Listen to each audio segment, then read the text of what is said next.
नमस्कार मित्रांनो, Balasaheb Pawar LIC of इंडियामधनं बोलत आहे. मित्रांनो, आपल्या माणसाच्या जीवनामध्ये खर्च चालूच असतो आणि तो वाढत जातो. महागाई वाढते. आपल्या लग्न झाल्यावर जिम्मेदारी वाढतात, जबाबदाऱ्या वाढतात आणि दुसऱ्या साईडला आपलं पैसे कमवायचं वय कमी होत चाललेलं आहे. आपल्याला जर सरकारी नोकरी असेल, मोठ्या कंपनीत नोकरी असेल, आपल्याला जास्त पगार असेल किंवा आपला व्यवसाय चांगला चालत असेल, तरी पण ह्या गोष्टी काही कंटिन्यू सातत्यानं टिकणाऱ्या असतात असं सांगू शकत नाही. त्याच्यातलं कारण सांगतो. माणूस एक दिवस म्हातारा होऊन रिटायर होतो किंवा व्यवसायात तेजीमंदी असते. उत्पन्नाची कुठलीच गॅरंटी नाही इन्कमची, परंतु खर्चात वाढ होत चाललेली आहे. सतत खर्च वाढतो, महागाई वाढतं, मुले आपली मोठी व्हायला लागतात, शिक्षणाचा खर्च वाढतो आणि हा एक मोठा प्रश्न आहे. हा प्रश्नाचं उत्तर आपल्याकडे आहे मित्रांनो. आपण ते प्लॅनिंग करायला पाहिजे. जसं गाड्याला आपण ॲक्सिडेंट कधी होईल माहीत नाही, परंतु गाड्याला ब्रेक लावून जातो का नाही आपण, घराला कुलूप लावून जातो, दारावर दार लावतो, चांगलं गोदरेजचं कुलूप लावतो आणि वॉचमॅन ठेवतो, कॅमेरा लावतो, सेफ्टीसाठी काय काय करतो आपण. किंवा आपण गाडी टू व्हीलर फोर व्हीलर पार्किंगला लावतो, रोडवर न लावता. म्हणजे आपल्याला नुकसान होऊ नये म्हणून आपण ह्या काळजी घेत असतो मित्रांनो, घ्यायलाच पाहिजे. परंतु इन्कमची काळजी कोणीच घेत नाही. आज इन्कम आपलं कंटिन्यू राहील हे कुणी सांगू शकत नाही. आणि एक दिवस रिटायर होणारा माणूस म्हातारा होणार आहे. व्यवसाय असेल तरीसुद्धा उतार वयामध्ये पूर्ण क्षमतेने काम करू शकणार नाही. शरीराचे पार्ट काम करत नाही, नीट डोळ्याला दिसत नाही, हात पाय डोळे शरीराचे पार्ट आहे ना हे कमजोर होतात आणि कमजोर झाले की काम कमी होतं आणि काम चुकीचं पण होतं, कारण डोळ्याला दिसत नाही. ह्या गोष्टी सगळ्याच्या जीवनात घडतात, हे नवीन नाही. आणि त्यामुळे आपल्याला इन्कम कमी होतं किंवा बंद होतं. रिटायर झाल्यावर बंद होतं की नाही, खर्च चालूच राहतो. हा मोठा प्रश्न आहे. आणि कमवायच्या पिरियडमध्ये सुद्धा काय घडेल हे कुणी सांगू शकत नाही. डेथ, डिसॅबिलिटी आणि डिसीज ह्या 3 फार मोठ्या संकट आहेत. हे कधी येतील आणि येतील का नाही हे पण सांगू शकत नाही. जसं घराला आपण कुलूप का लावतो, दारावर दार का लावतो, वॉचमॅन का ठेवतो, कॅमेरे का लावतो, कारण चोर कधी येईल सांगता येत नाही. आणि आला तर चोरी आपलं फायदा करून जात नाही, नुकसान करून जात. तसं माणसाच्या उत्पन्नावर डल्ला कधी पडेल कुणी सांगू शकत नाही. आणि इन्कमवर डल्ला पडला तर खर्च चालूच राहतो. मग कसं करणार प्लॅनिंग? कारण काय होतं, निर्जीव वस्तूला आपण कमवलेल्या वस्तूला एवढं आपण सांभाळतो. फोर व्हीलर टू व्हीलरला आपण कुलूप लावतो, गाडीला लॉकरमध्ये पैसे ठेवतो, सोनं चांदी, घराच्या जी वस्तू असतात घरातल्या त्याला आपण कुलूप लावतो, दारावर दार लावतो. परंतु जे पैसे कमवायचा माणूस आहे, माणूस हा नॅचरल आहे.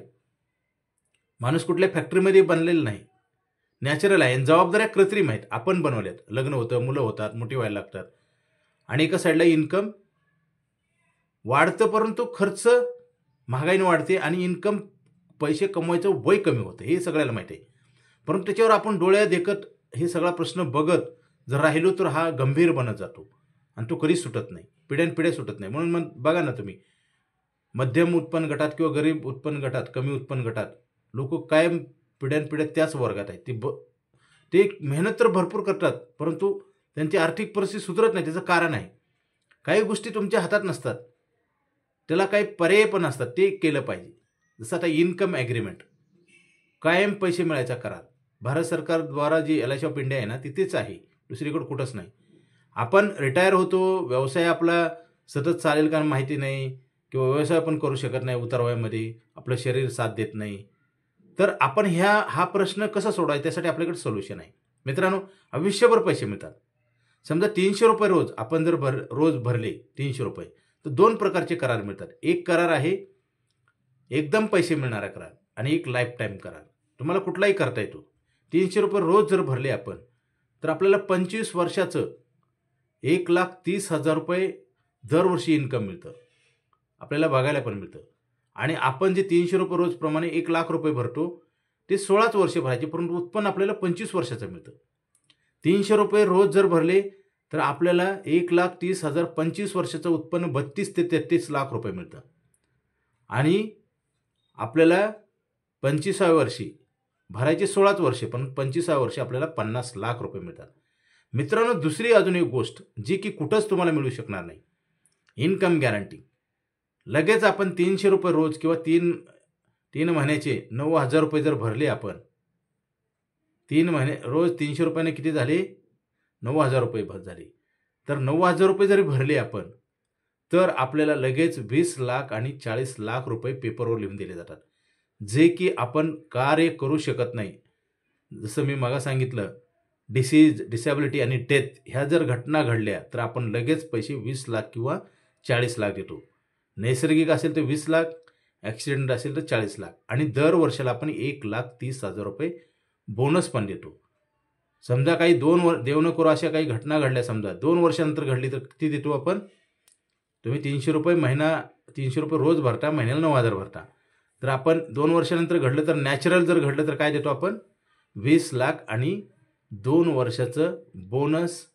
1 वर्षाला 1,30,000 आहे, 2,60,000 म्हणजे 22,60,000 मिळते. ॲक्सिडेंटमध्ये जर काही झालं तर 40 लाख हे आणि 2,60,000 बोनस म्हणजे 42,60,000 हे मदत मिळेल. आणि काहीच नाही झालं तर आपल्याला 1,30,000 इन्कम मिळेल. आपले भरलेले असे मिळून आपले भरलेले 16 लाख 16 वर्षाचे आणि 25 वर्षाचं उत्पन्न 1,30,000 प्रमाणे 32 ते 33 लाख म्हणजे जवळपास 50 लाख रुपये मिळतील. मित्रांनो, हे इन्कम ॲग्रीमेंट आहे. आणि आपल्याला लाईफ टाईम जर पैसे पाहिजे असेल तर आपल्याला भरायचे 16 वर्षे, परंतु आयुष्यभर 1,60,000 मिळतील. आयुष्यभर भरायचे 16 वर्षे, त्याच्यानंतर आपल्याला 1,60,000 रुपये आयुष्यभर मिळतील. आणि इन्शुरन्स कव्हर त्याच्यात 17 लाख आणि 34 लाख, नॅचरल 17 लाख, ॲक्सिडेंटल 34 लाख. हे लाईफ टाईम इन्कम मिळणारे करार आहेत. हे करणं गरजेचं आहे. बऱ्याच व्यक्तीला माहिती तर असतं सगळं, परंतु न केल्यामुळं संकट निर्माण होतं. आपण बघा, जेवण का करतो? जिवंत राहण्यासाठी. तर आपण गाडीत पेट्रोल टाकतो. तसं आहे, आपल्याला जर पुढे संकट येऊ द्यायचे नसेल तर प्लॅनिंग करावं लागेल. पैशाची ग्रोथ होते, पैसे वाढत असतात. जसं शेतकरी 1 किलो ज्वारी पेरतो आणि 100 किलो निघेल हे आशा आहे, गॅरंटी नाही. अनेक संकट असतात. तसं इथे गॅरंटेड आहे. गॅरंटेड तुम्हाला इन्कम आयुष्यभर पाहिजे का लिमिटेड पाहिजे, आपल्याच हातात आहे. मित्रांनो, माणसाच्या जीवनामध्ये आपल्याला वाटतं वय वाढलं, आपल्याला पगार वाढला, एका साईडला बरोबर आहे, पण दुसऱ्या साईडला पैसे कमवायचा पिरियड कमी होत चालला आहे. हे गांभीर्य लक्षात ठेवणं गरजेचं आहे. नुसतं लक्षात ठेवून नाही, त्याच्यावर प्लॅनिंग करणं गरजेचं आहे. हे नैसर्गिक घडामुळे वय तर थांबवता येत नाही, परंतु आपल्याला इन्कम कंटिन्यू मिळवता येतं ना. आयुष्यभर पैसे मिळवता येतो, असा करार करता येतो. तुम्हाला लिमिटेड पैसे पाहिजे, लिमिटेड घेऊ शकता, आयुष्यभर घेऊ शकता. 300 रुपये डेली, 300 रुपये जर बँकेत ठेवले तर आपल्याला 300 रुपयावर व्याज मिळतं. इथं कितीवर मिळतं? 20 लाखावर. म्हणून 1,30,000 आहे. 20 लाखावर इंटरेस्ट मिळतं आणि आपल्याला 1 वर्षानंतर भरलेले पैसे वापरता येतात. काहीच प्रॉब्लेम नसतो. फक्त माहिती नसल्यामुळे किंवा अपूर्ण माहिती असल्यामुळे किंवा कधीकधी माहिती होऊन न केल्यामुळं बऱ्याच व्यक्तीला, आता बघा, शाळा कॉलेजमध्ये विद्यार्थी शिकत असतात. कलेक्टर व्हायचं का तहसीलदार व्हायचं का काय व्हायचं हे त्यांच्या हातात असतं, परंतु त्यांना योग्य वेळी आठवण करून देऊन सांगणारा पाहिजे आणि ऐकलं पण पाहिजे. विचारामध्ये फार मोठी ताकद असते आणि कर्मामध्ये चांगले विचार येतात बऱ्याच व्यक्तीला, परंतु कर्म केलं जात नाही. केलं तर कंटिन्यू नाही, मध्येच सोडून दिलं जातं. म्हणूनच माणसाचं संकट वाढतं. संकट, काही गोष्टी नैसर्गिक असतात, काही गोष्टी तुमच्या हातात असतात. ज्या हातात आहे ते केल्या पाहिजेत. मित्रांनो, खर्च, जोपर्यंत माणूस जिवंत आहे, डोळे झाकत नाहीत आणि हृदय चालू आहे, तोपर्यंत खर्च आहे, परंतु इन्कम नाही. पैसे कमवायचा ठराविक काळ आहे आणि त्याच्यामध्ये सुद्धा विघ्न येतात, अनेक समस्या अडचणी येतात. जसं डिसॅबिलिटी, डेथ, डिसीज, अपंगत्व येणं, ॲक्सिडेंट होणं, मृत्यू पावणं, हे फार मोठी संकट आहेत. ही तुमच्या हातात नाहीत, परंतु त्यासाठी प्लॅनिंग करता येते. जसं निर्जीव वस्तूला आपण कुलूप लावतो, दारावर दार लावून आतमध्ये वस्तू ठेवतो का नाही घरामध्ये, घराला कुलूप लावून आपण जातो ना बँकेला, तिजोरीला, तरी चोऱ्या होतात का नाही. शेवटी ज्या गोष्टी घडणार आहेत त्याच्यापासून नुकसान होऊ नये म्हणून हा करार करणं गरजेचं आहे. आणि ह्याच्यात अनेक फायदे आहेत. तुम्हाला मिळणारे पैसे टॅक्स फ्री आहेत, तुम्हाला इन्शुरन्स कव्हर मिळतं, तुमचे पैसे वाढत असतात, ग्रोथ होते. जसं आपण नोकरी व्यवसाय कशासाठी करतो? पैसे वाढवण्यासाठी. तसंच आहे, पैसे वाढतात. आता मला सांगा, तुम्ही 300 रुपये रोज जर ठेवले, 9,000 रुपये महिना, आणि वर्षाचे 1 लाख रुपये, 1 लाख झाले, 1,30,000 रुपये आपल्याला काय मिळतं? बोनस. म्हणून हा करार घेण्यासाठी लवकरात लवकर फोन करा, उशीर करू नका. Okay, thank you.